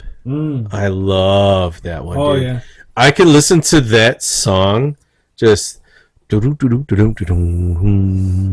yeah, like and ballroom jazz. I wish that the live action would have lived up to the anime. I thought it was okay. It was getting better. Yeah, but it was just like John Cho was on point. I liked him. He was really good. I just felt there was just left a lot to be desired. Yeah, compared to her anime counterpart. Yeah, there was still some to be left there, but I'm like, they could have done. They should have at least done another season. Yeah, you know, because that story. What's like what is it? 3 I have the DVD set. It's like 3 seasons. The anime? Yeah. No, I thought the anime was longer than 3. No, it's like 3 seasons. I think. I thought it was 5. Time out. Let me check. Or I could just look it up. Yeah. Well, I got it right here. Cowboy Bebop. Yeah, look it up. Yeah. All right. I do have it though. Yeah, because I remember I saw it and I was like, dude, I have to get that. That was one of the best animes on like fucking, because it wasn't even on Cartoon Network. Yeah, it was. It was on Toonami, which was. But before that, it was on like HBO, I think. Yeah. So here, Cowboy Bebop was. I'm pretty sure it was only 3 seasons. Let's see. 2 volumes. Okay, so 2 seasons. 26 episodes. That was it? Yeah, it's not that Dude, long. it felt like it was longer. All the episodes are like really elaborate. Like there's a lot going on. But I felt like because of the way that the story turns, that it should have been this. They should have done the second season for that. Yeah, they could have done 2 volumes. Yeah, exactly. But I mean, I loved watching Cowboy Bebop. Oh yeah, dude, it was awesome. That was my favorite part of Adult Swim when it first came out. Yeah. Was to watch Cowboy Bebop. Yeah. And then to watch Space Ghost Coast to Coast when he would do the talk show. Like that was my favorite part. But there was there was just something about it was always the music, and then just it was such a good story. It was like steampunk jazz. It was really cool. Yeah. And then how you wanted to know more about Spike. Yeah. And you only got like little bits and pieces. And then at the end, you found out so much more to where like, wait, there should be a prequel. Yeah. About him and his life before this. Yeah. You know, and like even what was the bad guy's name? I forget. Well, because they were friends. Yeah. Yeah. Yeah, they exactly. It was kind of like the Final Fantasy VII kind of deal. With Cloud and Sephiroth. But it was just so vicious. Vicious, that's his name. Yeah. But it's just like, all of that when it like came full circle in the end, I'm like, Yeah. and I'm like, wait a minute, why? And then I watched the live action one. I'm like, why are you stopping? Yeah. Like, fuck whatever the viewing Here's the is. thing. The one critique I would have about the live action with John Cho being Spike, they should have done it when he was way younger. Yeah. Like late 20s, Yeah. early 30s John Cho. Because he's really good. He's a really good actor. I like him. Well, and the like, thing all is stuff that I've seen. he actually fits Spike. Yeah. You know. Yeah. Totally agree. Yeah, dude. I was so happy when it became live action, I know. and then I was so watched pumped. it, and I was like, oh, could you just do a little bit more, just a little bit more? Well, that's the thing. Even like the anime, I don't know if they didn't do more because people were like, "Oh, like it had like a cult following. Yeah. It didn't have like a huge like it wasn't Pokemon. It wasn't Digimon. It wasn't what's another anime like Dragon Ball Z's been around since the 80s. Yeah, So that's got a following from forever. dude. I can't believe it. It only ran from September of 1997 to June of 1998. Plus, another thing is it was violent. Oh yeah. So that's probably why it's like, it's kind of like you can't have little kids, and that's probably like anime for adults. Now it's huge because like we grew up like, oh, Yeah. but like back then it was like, oh, you need to keep it like Naruto or Well, and even even- One Piece is kind of fucked Yeah, up. and even Dragon Ball Z was violent, but not like. I don't know, man. They put a fucking hole through Goku. Well, but I'm talking about like even when they like died, it wasn't, A permanent death. you like know, Tony Stark. yeah. But the way that they did it, it wasn't Permanent. permanent, and it wasn't as gruesome. And they were like, oh, he's in the other world, and they showed him like, Yeah. with King Kai, like, oh my he god. had the halo, the ring Yeah. over it. So like, oh, it's okay. Yeah, You that's know. true. Dude, Dragon Ball is as old as us. I know, That's fucking wild. dude. I love Dragon Ball Z. Dragon Ball is the shit, dude. Dragon Ball Z, Dragon Ball Super was good. I watched the Daima one on Netflix. It was decent. It was kind of like a retelling of not GT, but they did do the Super Saiyan 4 transformation in there. But instead of making them like red, they made them like violet, like the God form kind of. But it was like the Super Saiyan 4 form. Like the one I could never get into. I don't care how many times they've told me I've tried watching it, and I'm just like, no, because it's stupid, and I just don't like it. Is Naruto. I never got into it. Like I watched One Piece. One Piece was entertaining. I didn't get through the whole thing, but I like watched the first 100 episodes. Mm-hmm. And it's just there's too much in every episode that like before you get to the story. Like even my partner, he's watched it all like the live and everything, and he's like, dude, there's a lot of filler. So I'm like, okay. I'm like, but I need to get everything. Like I want to absorb everything because I'm like, I don't know if something's gonna come back. You know, to like there's gonna be a recall to a filler episode, and then I'm like, oh, why is this happening? Oh, I guess I didn't watch that episode. And I was like, nah, that's not happening. The one thing I never liked about Dragon Ball is there was a point in Z after the Cell games Mm-hmm. where they're like, all right, Goku's dead. He's going to be in their world. He's still going to be around. But Gohan's going to be the next main character. And I was like, that's cool. Because Gohan, when he went Super Saiyan 2 and he fucking destroyed Cell, I was like, okay, I'm excited Yeah. for this. And then they're like, a few years later, and he's like a fucking dork. And like throughout the rest of it is like Chi-Chi made him a dork. And I'm like, I can't get behind that. And that's why they're like, yeah, I guess people aren't following, so we're bringing Goku back. And like as I've gotten older, I'm like, yeah, Goku's got kind of like an autism. Yeah. He's like, oh, I'm all about fighting and defending my friends, but mainly fighting. And then like I relate more with Vegeta now. I'm like, because he's all like, nobody touches my Bulma, and he fucking punches Beerus in the face. And just how like he is, like how he went from being like a violent psychopath to he's like, I got a family now and I got shit to do. Yeah. So I just read why Netflix canceled Cowboy Bebop. Yeah.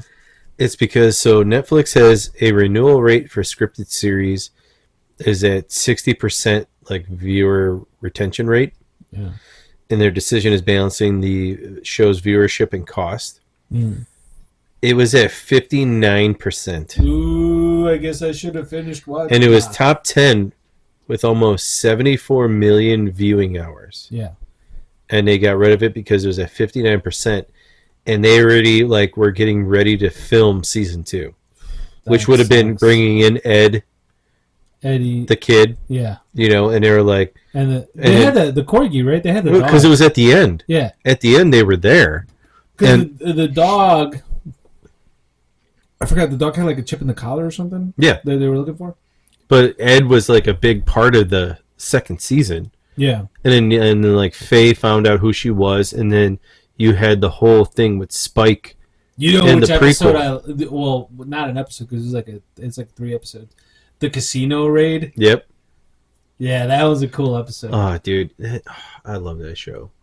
And the best part about it is I loved eating like Chinese or Japanese food when I would watch it. Some noodles. I would always do that, dude. There was something about it. And I loved Full Metal Alchemist. Yeah, I never really got too into that. Well, the storyline was crazy. Yeah. Because that kid's soul was trapped in that machine. Yeah. Because he was going to die. And it was just like... And I love the music. Yeah, Anime music is like some of the best. Oh, yeah, dude. Like, that's what you need to... Well, you need to get like Crunchyroll, but like right now, Solo Leveling is the shit. But like back in the day, I remember I used to stay up late to watch Inuyasha and Yu Yu Hakusho. Yeah, I used to watch those. Yeah, those are fucking lit, dude. And the funny thing is, what I like about Japanese animation is you have your main character who's like he's either a dork that builds into a badass or whatever, but they always have that one dumbass like friend in the group. Yep. And it's fucking hilarious. Like, that dude's like the comic relief. At Yu Yu Hakusho, you had that dude with the flame sword. We had that fucking, like... It was like a doo-wop from the fucking 50s here, dude. You know, he looked like fucking... Like a redhead Buddy Holly kind of dude. It was without the glasses, but yeah. Dude, Yu Yu Hakusho... dude. Yep. And then when you get to the finale, when he's fighting, like, the demon, like, one of the main demons in that Battle Royale thing... Oh, man, that was fucking killer, dude. Yep. I would watch that. One Punch Man. Never got into One Punch Man. Gundam. Robotech, dude. Yep. Oh, dude, all right. So One Punch Man was funny. Okay, because he was just like, I don't want to fight you. I don't want to do this right now. For me, there was a lapse when a lot of anime came out, and I was disconnected. Like, Attack on Titan came out. What was the other one you just mentioned? Gundam. No, not Gundam. One Punch Man. One Punch Man. But see, with him, it was just funny. Yeah. Because he'd be like, I don't really want to do this right now. Yeah. And he'd just be like, yeah. That's the thing. Like, they made like a Superman type character right away, and he's like, "Oh, I've had all this training." But dude, I loved Gundam. Gundam Evangelion was awesome too, which is kind of like a Gundam type show. Robotech. Yeah. I remember watching Robotech. My brother still has it in DVD, the Macross Saga. I remember this was back in like 02, 03 when he still used to live here, and I would tell him like, "Hey, dude, can I go in your room and watch Robotech?" And he'd be like, "Yeah," because I was in high school and he was at work. He was like, "Yeah, just go ahead." He's like, "Just don't scratch my discs," and he still has them. And then I found at Disc Replay in like one Blu-ray the whole Macross Saga. He's got like 6 or 7 DVDs, and it's all in one Blu-ray. And I said it to him, I was like, "Dude, they got this." He's like, "Are you getting it?" I was like, "No, you got it. If I want to watch it, I'll just borrow it from you." He's like, "Oh," he's like, "You should get your own." But I remember the Macross Saga was awesome. Rick Hunter. You see that they're making the Voltron with Henry Cavill. Yes. On Amazon, but it's just gonna be like a series instead of a movie. I did not know. It was going to be a theatrical release, but they're just going to release it on Prime. So it was funny. I saw this TikTok with this one chick It starts out. She sounds like. I love the Voltron, by the way. Voltron's the shit, dude. I love Voltron, Messenger Z. They're like pre-Power Rangers. That was the original. Voltron was the original Power Rangers, basically. Yes. But so there's this chick, and she's like, "Ladies, hold on, and get towels under you." And then she's like, "Henry Cavill's coming out with Voltron, Highlander, and then he's doing Warhammer 40K." Yep.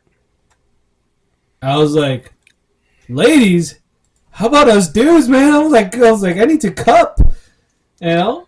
But he had to walk away from Witcher. Yeah. Well, that's what happens when the suits get involved. Well, yeah. I see the one thing I do love about Henry Cavill. He's like, you got to be faithful to the source material, Mm-hmm. and that's probably why his Superman grew on me. Because the first movie, the first accent, I was like, I don't know, this Superman's kind of weird. But then, like, if you read the comics and the Dark Superman stories, you're like, oh, okay, I kind of get it. Like, I understand it. And then you see Batman v Superman, and which to a lot of people is like, it wasn't that great. And I'm like, I don't know, man. It's a pretty good movie. Like, it has its ups and downs, and then you have the Justice League, the Snyder Cut, Yeah. the fucking 4-hour movie. I was like, I sat through it. I've seen it like 3 times all the way through, and I'm like, it's a fucking good story, man. Because they like, if you watch the Whedon cut, there are scenes where you're like, wait, how did we get to this part? Like, there's so it's like when you're playing the Resident Evil games, if you don't read the documents, you know, like, you don't know how you go from like brains to like, oh my god, these I gotta know kind of shit. Like, you don't understand the evolution of the viruses and shit, and then you get to 6, you're like, what the fuck? What is this? What's this huge monster? It's like, oh, it's a BOW. So it's kind of like the Whedon cut was kind of like that. There's like so many gaps. You want to know what role I liked Henry Cavill in? What's that? Which is probably a little bit underrated because it wasn't a big role. It was a very minor role. Count of Monte Cristo? No.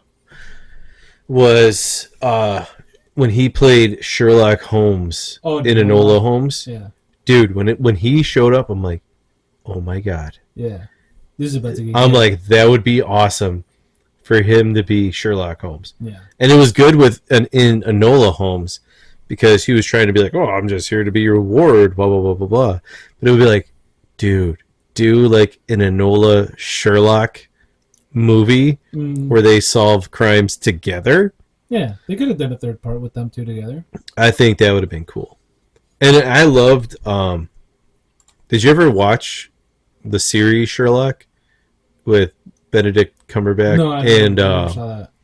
And what's his name from Lord of the Rings, or from The Hobbit? Something Freeman. Martin Freeman. Yeah. Dude, so good. It was such a good show. Because, like, I love when Sherlock Holmes was based in old times, Old England, but theirs is based in modern. Yeah. Oh, dude, so good. I forget who's Moriarty in that one. In the Sherlock, the one with Benedict Cumberbatch, it's oh, dude, what the hell's his name? Let me look it up real quick. Because I mean, his main, like, his nemesis was Moriarty. Yes, but his name is Andrew Scott. Yes. And I'm trying to think what else he was in. He was in other things. You know what? Benedict Cumberbatch was like. That's where I was like, oh shit, this dude's got chops. Before he was the dragon and. Wow, that went on for 7 years. Did you ever see Star Trek Into Darkness? Yes. When he was Khan? Yeah. Dude. Let me see. That was so dope. When he fucking snaps, when they got him locked up, and he snaps on Captain Kirk, I was like, oh shit, this he's mean. So Andrew Scott was in... Do we need to look him up? He was in Spectre, the James Bond movie. Mm-hmm. Victor Frankenstein. Ripley. Ripley's Believe It or Not. You remember that show? Yep. That was a good show. I mean, he was in Black Mirror. He was in Big Hero 6, the series. I feel like I need to look him up. Nothing like. He was in The Town. Oh, it was a miniseries. Nothing crazy that we would know. It looks like mainly BBC stuff. Oh, he was in Band of Brothers. Saving Private Ryan. Yeah. But mainly it looks like he was in like BBC miniseries type stuff. The Hour. But Moriarty was such a pivotal character. He's in most of his stories. Well, he's the yin to his yang. Yeah. You know. I really like the guy they got for the movies when they're playing chess. Like, just like they leave the board and they're just like still playing in their mind. I was like, oh, dude, those guys are like on another level. Yeah, dude, the series Sherlock, oh, dude, so good. Like Martin Freeman and Benedict Cumberbatch have such a good connection with that show. Yeah, dude, it was so good. Yeah. Let's see, what was the other movie come out? Sherlock Holmes 2.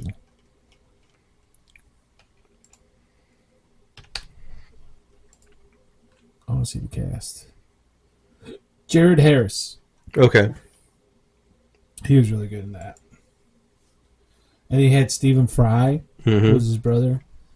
Which, Stephen Fry was really good in V for Vendetta. That's a great movie, too. I love V for Vendetta. I always try to watch it on November 5th every year. Yeah, V for Vendetta was really good. Oh, yeah, dude. Remember the 5th of November? The gunpowder treason and plot. Hugo Weaving's voice, dude. Like, he didn't even need to show his face. That's how good it was. Hugo Weaving's done a lot of good roles, man, too. That's one of those dudes that you're like, he needs to do a zombie series or a movie.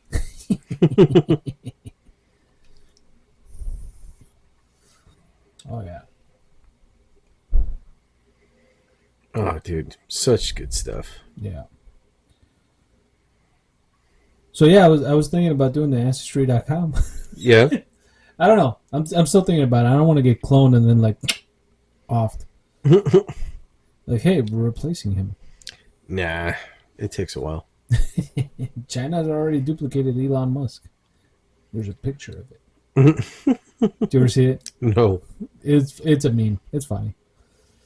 But yeah, I was thinking about doing it to see like how bad, because I know I got a little, like, to quote Brad Pitt in Inglourious Bastards, I got a little engine in me.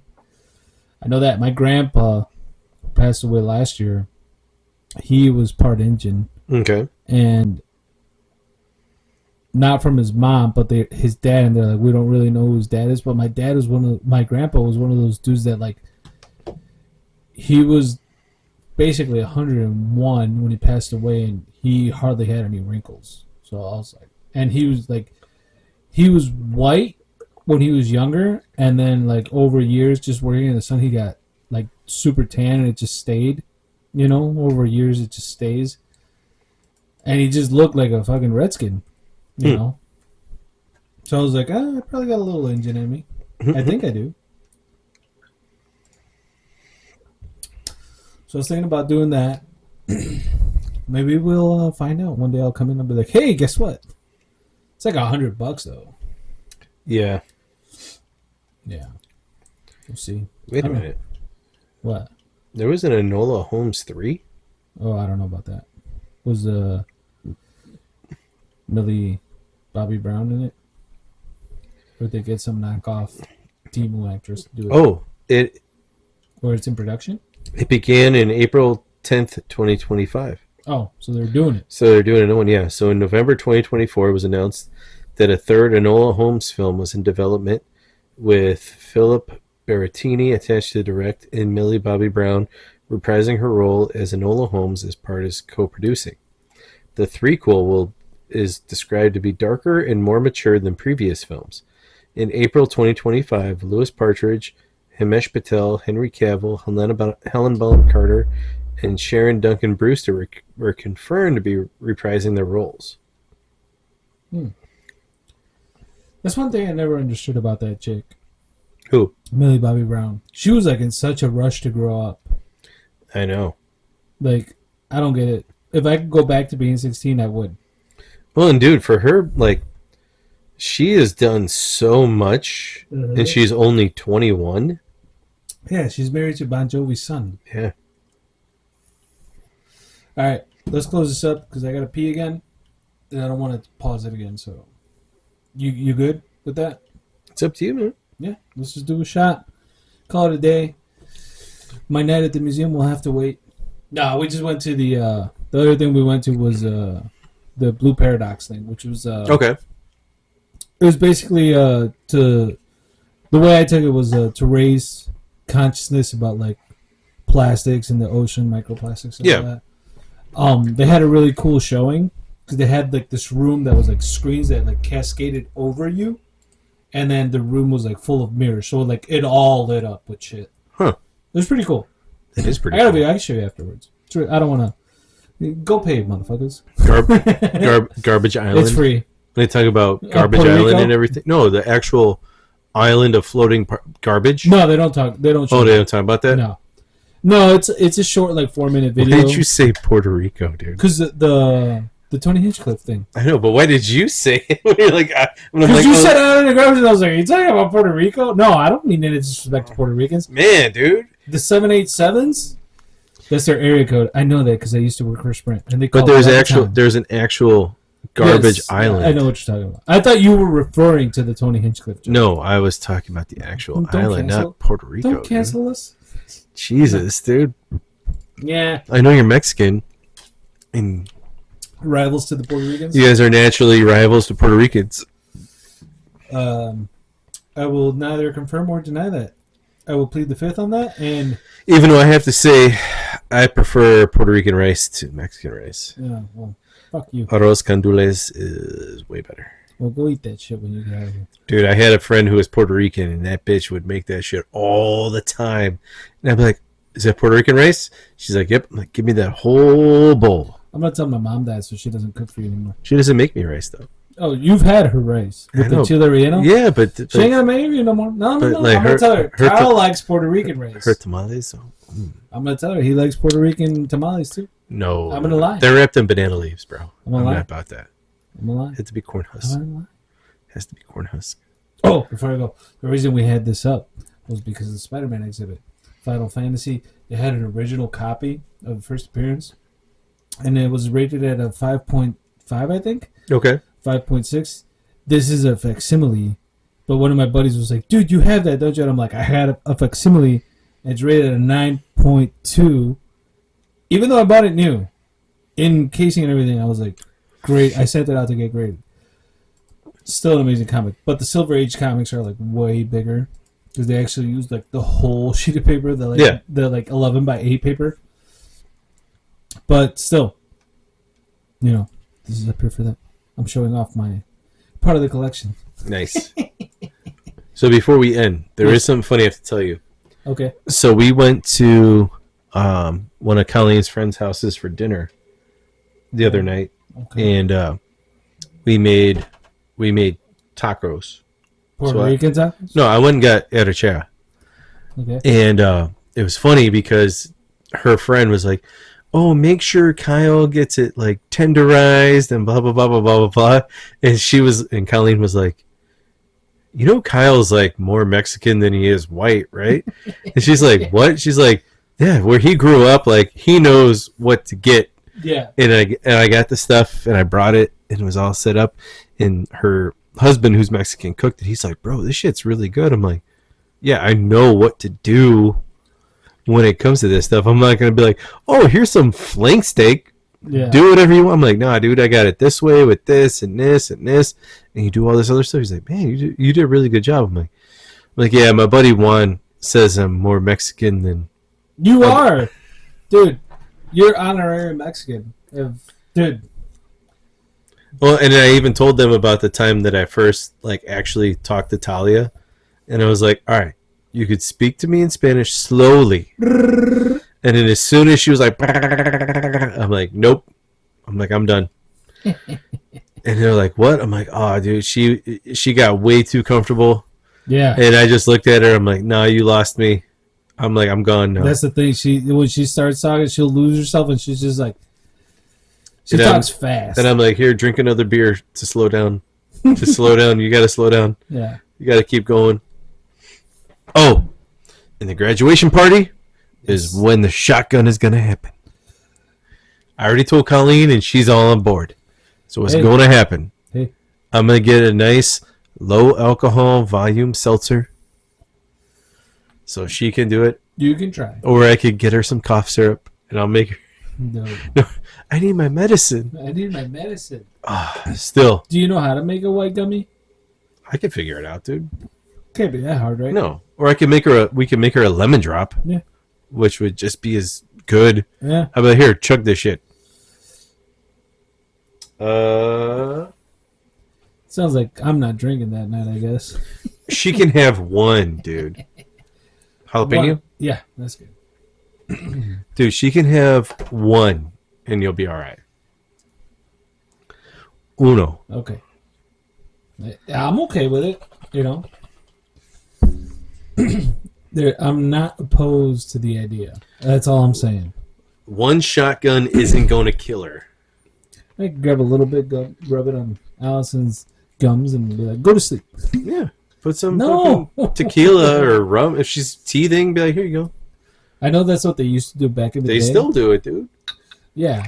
Dude, I remember the first time. Those people grew up to call fucking cinnamon candles fireball candles. No. Dude. Dude, I remember the first time my mom was like, when I told her I had a toothache, and she's like, "Oh, just go get some whiskey downstairs and swish it around and spit it out." And I'm like, "What?" She goes, "It'll help until we go to the dentist." Yeah. And I'm like, "Oh, just okay." get some cocaine, rub it in your So I did it, but I didn't spit it out. I just swallowed it. And I'm like, "Oh, I got a toothache." Give me some whiskey. Yep. Give me the good one. And I'm like, "Oh, the Irish in me is coming out." Boy. And my mom's like, "Man, you have an awful lot of toothaches. We need to go to the dentist. You have no cavities." I'm like, I don't know what to say. Must have been the whiskey helping out. Why is that bottle in your room? No reason. As cold as I got whoa, hang on. What? I got a spider floaty. What? It was in the bottle, dude. Look. In the bottle. It was Look, I poured it. Look at what's in there. Look, what is that? That's a spider. That is a spider. You drink that one. Give me the other cup. Since you fingered it. Spider that You finger fucked I'm it. gonna be more resilient than you. Oh, did I just eat that spider? You finger fucked the shit out of that shot glass, dude. Alright, cheers. Here's to 2 years. 2 years, here's to many more. Yep. Cheers, So everybody. good. Catch us on the TikTok, Oh, dude, that's so good. X, Instagram, and Facebook. Mm. Good night, everybody. I can drink that all night. So good.